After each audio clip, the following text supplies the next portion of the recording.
तो डियर, आपने मेरे चैनल पे फर्स्ट बार आए हो, कितना अच्छी बात है। प्यार से जाओ मेरे चैनल को सब्सक्राइब करो।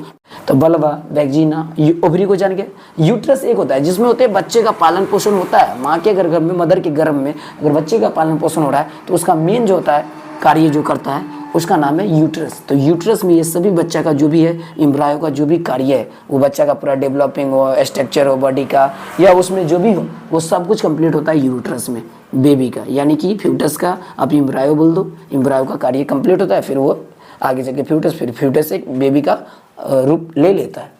अब यहाँ पे ये बात आया कि जब मैंने यूट्रस के बारे में जान गया, अगर फेलोपियन ट्यूब की मतलब बहुत सारे ऐसे सोच रहे फेलोपियन ट्यूब मतलब क्या, वो ट्यूब जिस समय मैथुन का क्रिया होता है, जिस समय सेक्स का रिलेशन का क्रिया होता है, तो शायद वही ट्यूब के द्वारा ये सेक्स रिलेशन अटेंड होता है। तो it's not in your mind thinking only for wrong words, not a good words, because fallopian tube meaning of sperm and ovary मिलने का काम करता है। वहीं पर जाके वो दोनों टकराता है, दोनों मिलता है। जब वहाँ पे जब मिलता है उसी को हम फेलोपियन ट्यूब कहते हैं। और फेलोपियन ट्यूब फीमेल में 2 होता है।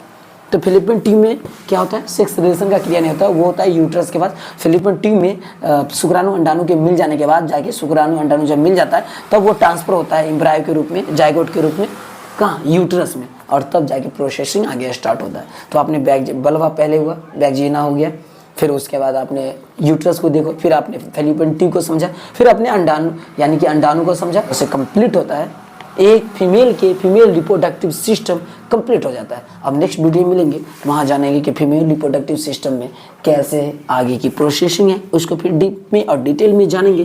ध्यान से सीक्रेट में जाकर प्यार से सुन लो और देख लो कि कैसे कैसे प्रोसेसिंग है, आगे की प्रोसेसिंग क्या है। इससे पहले वाला जो वीडियो था उसमें क्या था और इसमें क्या है, ये सब जानने को मिलेगा। तो डेयर मेरा प्रॉमिस रहेगा कि मेरा यानी कि बायोलॉजी यानी कि जो एजुकेशन का जो वीडियो है, एजुकेशन जो है वो इस कदर से, इस सिंपल लैंग्वेज में, इस थॉट्स में हो, इस एक्शन में हो कि वहाँ पे मुझे लगे कि मैं एक फिल्म देख रहा हूँ और रियलिटी में पूरा बायोलॉजी आपके माइंड में आ जाएंगे। ये मेरा पूरा रहेगा स्ट्रगल और ये मैं करके रहूँगा। तो देखो आसानी थॉट्स के साथ कैसे मैं आसान बनाता हूँ बायोलॉजी को समझना, हंसना और माइंड में इंस्टॉल करना।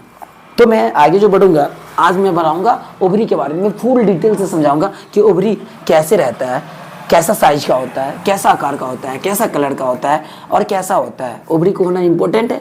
देखो एक चीज़ तो क्लियर कर लो कि जो भी फीमेल है, ह्यूमन बॉडी है, स्तनधारी जो भी जीव है, उसका कभी भी इंटरनल होता है, यानी रिप्रोडक्शन का क्रिया इंटरनल होता है, कभी भी उसका एक्सटर्नल रिप्रोडक्शन का क्रिया नहीं होता है। जो भी स्तनधारी है, स्तनधारी मतलब चेस्ट, चेस्ट मतलब ब्रेस्ट, चेस्ट हमेशा होता है मेल में, फीमेल में होता है ब्रेस्ट, ब्रेस्ट मतलब जिससे मिल्क आउट, मेल में ब्रेस्ट होता है। तो वो क्या है, इंटरनल, यानी कि उनका जो बच्चा का जो पालन होता है गर्भ में, यूट्रस में होता है, बाहर नहीं होता है। जैसे में फिश को देख लो, बाहर होता है। जैसे में कुछ ऐसे बर्ड्स होंगे जैसे हेन हो गया, इस सब का आउट मतलब बाहर में होता है रिप्रोडक्शन का क्रिया, वो जो इग है उसको आउट करते हैं। बट जो भी स्तनधारी है, काव हुआ, बुफेलो हुआ, मंकी हुआ, कैट हुआ, डॉग हुआ, ये सब का बॉडी के अंदर में रिप्रोडक्शन का क्रिया कंप्लीट होता है, प्रोसेस और डिलीवरी का क्रिया फिर हो जाता है जब वो अंदर में ही बच्चा का पालन पोषण कंप्लीट हो जाता है। तब तक के लिए आप सभी को थैंक्स फॉर वॉचिंग।